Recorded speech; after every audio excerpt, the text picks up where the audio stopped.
Assalamualaikum warahmatullahi wabarakatuh. Perkenalkan, Ibu Hamdiatul Adawiyah yang beberapa bulan ke depan akan menggantikan Ibu Sukma sampai beliau masuk kembali. Oke, Ibu sambung ya pelajaran dari Ibu Sukma. Kemarin kalian sudah membahas turunan pertama dari fungsi trigonometri. Hari ini kita akan membahas turunan kedua fungsi trigonometri. Oke, adapun kompetensi dasar untuk materi ini di KD pengetahuan itu kalian dapat menjelaskan keterkaitan turunan pertama dan kedua fungsi dengan nilai maksimum, nilai minimum, selang kemonotonan fungsi, kemiringan garis singgung, serta titik belok dan selang kecekungan kurva fungsi trigonometri. Sedangkan untuk keterampilannya, kalian dapat menyelesaikan masalah yang berkaitan dengan nilai maksimum, nilai minimum, selang kemonotonan fungsi dan kemiringan garis singgung, serta titik belok dan selang kecekungan kurva fungsi trigonometri. Adapun tujuan pembelajaran kita hari ini itu ada dua.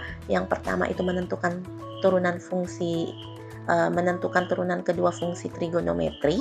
Kemudian tujuan pembelajaran yang kedua, nanti kalian jika diberikan suatu fungsi akan kalian tunjukkan apakah turunan kedua dari fungsi itu ditambahkan dengan fungsi itu sama dengan 0. Oke, kita simak dulu video berikut ini. Berikut ini adalah simulasi cara kerja paru ketika dia menghirup udara dan menghembuskannya. Ini ketika belum berisi udara, maka paru akan mengempis atau menipis. Kemudian ketika menghirup, maka dia akan besar. Dan dia akan mengempis ketika dilepaskan lagi udara tersebut. Hirup, lepaskan. Hirup, lepaskan. Caranya. Oke, setelah kita simak video tadi, kita tahu bahwa paru-paru itu termasuk organ yang sangat penting bagi tubuh kita, karena pada paru-parulah terjadi pertukaran gas oksigen dan CO2 atau karbon dioksida.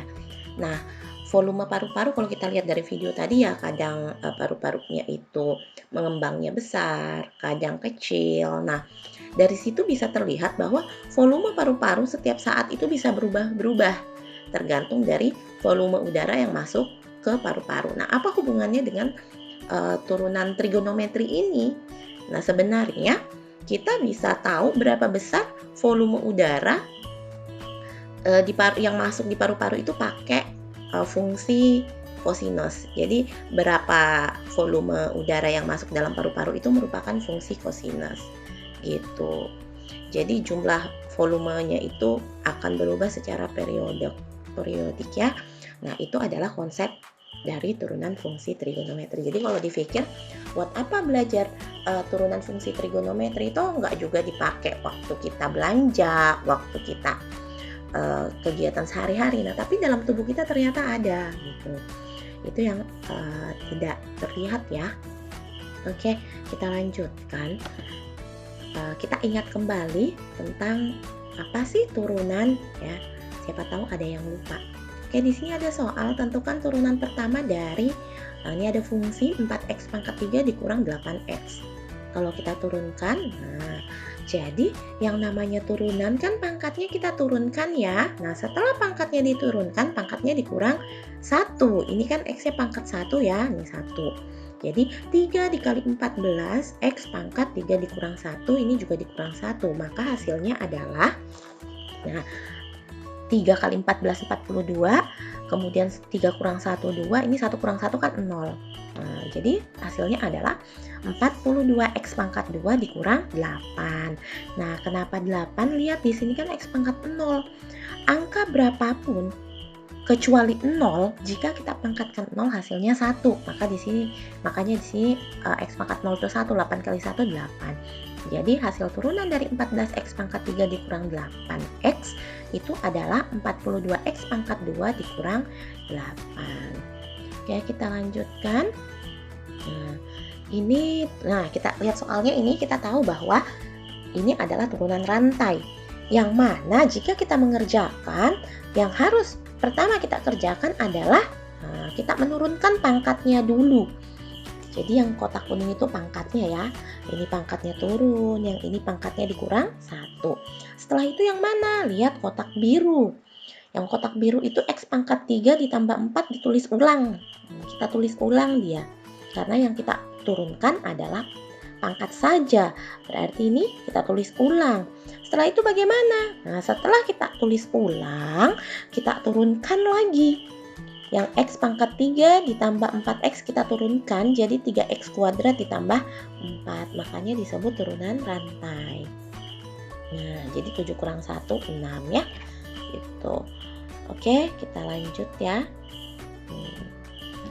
Nih, menentukan turunan dari sekan pada X sama dengan 4/3 pi. Turunannya sekan itu adalah sekan X tangen X.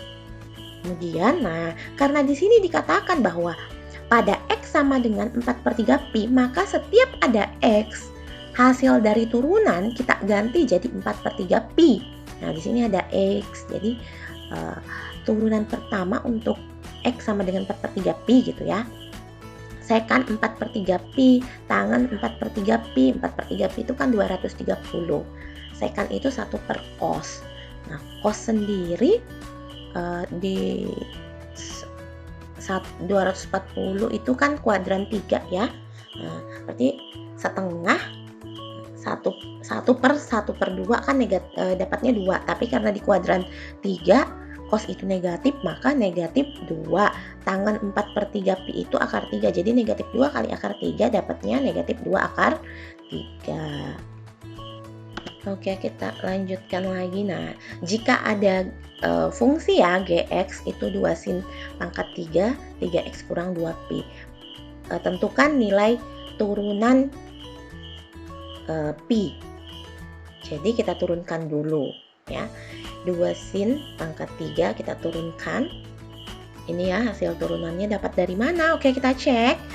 Yang pertama, nah sama seperti turunan rantai. Jadi kalau mengerjakan turunan, Ibu ingatkan kembali, untuk menentukan turunan fungsi trigonometri kita pakai aturan rantai sebenarnya ya, biar nih oke. Nah, jadi yang pertama kita kerjakan adalah menurunkan pangkatnya, pangkat dari trigonometrinya. Nih pangkatnya turun. Kemudian, nah yang ungu ini kita tulis ulang dengan catatan yang pangkatnya kita kurang. Nih yang ini ya, tadi ya 3 kan, jadi dia 2. Gitu, karena dikurang. Oke, nah lihat yang kotak kuning, sin 3x kurang 2pi. Nah, berarti yang kotak kuning ini yang kita turunkan. Pangkatnya enggak, kan pangkatnya sudah tadi. Jadi yang kita ambil ada yang kotak kuningnya aja. Sin 3x kurang 2pi, kita turunkan. Turunannya sin apa? Cos. Nah, langsung aja cos. Ini kan ceritanya besar sudutnya ya. Jadi tetap ngikut. Oke. Sudah, setelah itu apa lagi? Kita lihat yang di dalam ini. Yang warna biru. Yang warna biru. Nah, yang warna biru kita turunkan jadi 3. Seandainya di sini juga ada X gitu. Ya, ini juga ikut diturunkan sama kayak turunan rantai. Jadi pangkatnya dulu. Kemudian fungsi trigonometrinya, kemudian besar sudutnya yang kita turunkan. Oke, lanjut ya. Nah, di sini ada 3. Nah, 3, 2 yang kotak kuning ini kita kalikan. 3 kali 2, 6 kali 3, 18. Nah, kan? Kemudian, nah ini sin pangkat 2 dengan cos. Tadi kan dibilang G aksen pi. Nah, kita ganti semua X dengan pi. Jadi di sini jadi 3pi, ini juga 3pi. 3pi kurang 2pi itu pi. Nah, ini juga jadi pi ya. Nah, jadilah ini sin kuadrat pi cos pi. Nah, kita ganti pi-nya. Sin pi itu 0 ya. Jadi cos pi itu negatif 1. Jadi 18 dikali 0 kuadrat dikali negatif 1 dapatnya 0 begitu. Oke, sampai di sini penjelasan Ibu. Sekiranya masih ada yang kurang jelas, boleh kita berdiskusi via WA group ataupun jaringan pribadi. Silahkan. Sampai di sini, Ibu harap tetap semangat, tetap menikmati, karena bisa saja masa sekarang itu akan kita rindukan, bukan merindukan pandeminya ya, tapi merindukan belajar dari rumahnya. Oke, jangan lupa jaga kesehatan ya. Assalamualaikum warahmatullahi wabarakatuh.